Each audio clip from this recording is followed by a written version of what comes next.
Muchas gracias por tu presentación y muchas gracias también por estar aquí este viernes.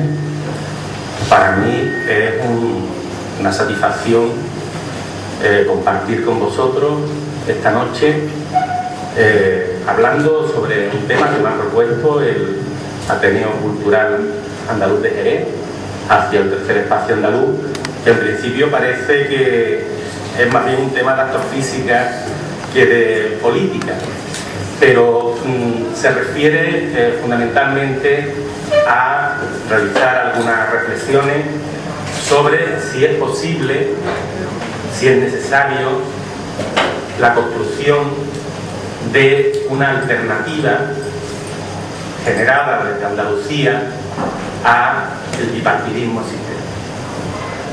Si es posible que los andaluces y las andaluzas podamos elegir una opción política relevante y no estemos condenados a elegir entre un partido socialista que lleva gobernando en Andalucía 30 años, cuyas consecuencias, ahora hablaremos un poco de la situación actual, de la crisis,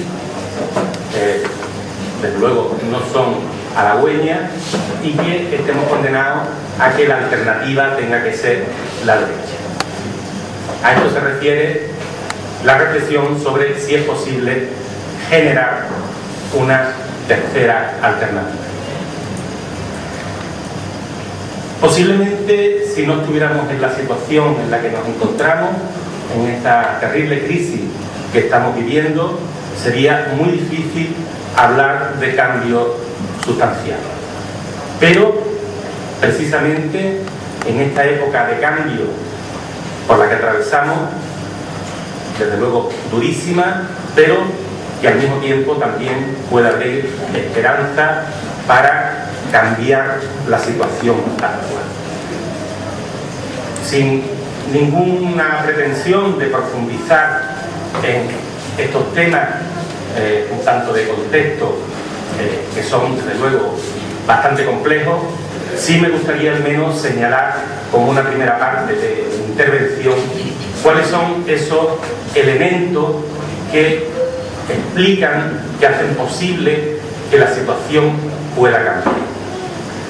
En primer lugar, me quiero referir a la crisis. Sé que la semana pasada estuvo aquí Concha Caballero hablando sobre ello. Solamente quiero dar algunas ideas muy breves al respecto. En primer lugar, desde nuestro punto de vista, no se trata de una crisis al uso. No es una crisis cíclica tal como ha venido ocurriendo a lo largo de estos 2 siglos de sistema capitalista, sino que es una crisis distinta. Ni siquiera los análisis más radicales que la comparaban con la crisis del año 29, desde mi punto de vista, son admisibles. Es decir, no se puede utilizar una racionalidad analógica, una racionalidad que tiene como referencia analógica el pasado, porque la situación actual es absolutamente distinta. Y de hecho, incluso los que la comparan con la crisis del 29 están diciendo cosas muy fuertes, porque como sabéis, la crisis del 29 trajo como consecuencia tanto el ascenso de los fascismos como la Segunda Guerra Mundial. Pero, sin embargo, entiendo que cuando se hace esta comparación sobre todo para intentar de una manera metafórica hablar de la profundidad y de la importancia de esta crisis. Pero al menos hay 3 cuestiones que hacen que el contexto de la crisis actual sea radicalmente distinta a cualquier crisis anterior. En primer lugar, que no existe un mundo bipolar como existía en el año 29, es decir, un bloque capitalista y un bloque socialista. Esa polarización explicó muchas cosas en la salida de la crisis del 29, una enorme solidaridad entre el gobierno norteamericano y los gobiernos europeos, que ahora mismo no existe. En segundo lugar, la globalización ha cambiado por completo el escenario. Y en tercer lugar, hay una diferencia también muy importante que se intenta separar y obviar de los análisis de la crisis, que es la existencia ya evidente del cambio climático. El cambio climático no es otra cosa que la evidencia de que el planeta está llegando a sus límites de admisión del tipo de desarrollo que estamos viviendo. Y, por lo tanto, es incapaz de metabolizar los niveles de contaminación existentes y está alterando el clima. Hoy, por ejemplo, no es normal, ¿no? Digo, aunque esto no sea desde luego una evidencia, pero sí es una manera sensible de verlo, no es normal el calor que estamos pasando, etcétera, etcétera. Meteorológicamente, las comparaciones que hay son del primer semestre más cálido de la historia desde que se hacen mediciones meteorológicas, etcétera, etcétera. Es decir, hay una evidencia del cambio climático, de una realidad incuestionable por parte de la comunidad científica y, desde luego, está íntimamente ligado al contexto de la crisis que estamos viviendo, aunque por parte de, digamos, los gestores del sistema se intente dividir al máximo una crisis de carácter financiera y una crisis de carácter medioambiental. Esto implica, desde el punto de vista de la perspectiva política, una cuestión muy importante. Hasta ahora nos podíamos oponer al sistema porque no nos gustaba, por sus niveles de desigualdad, etcétera, etcétera.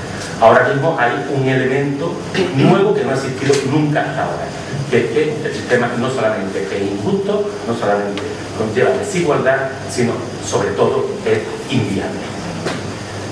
Y esto, de alguna manera, que estamos acostumbrados incluso en las conversaciones cotidianas a hablar sobre ello, no lo podemos desconectar ya de lo que es la acción política.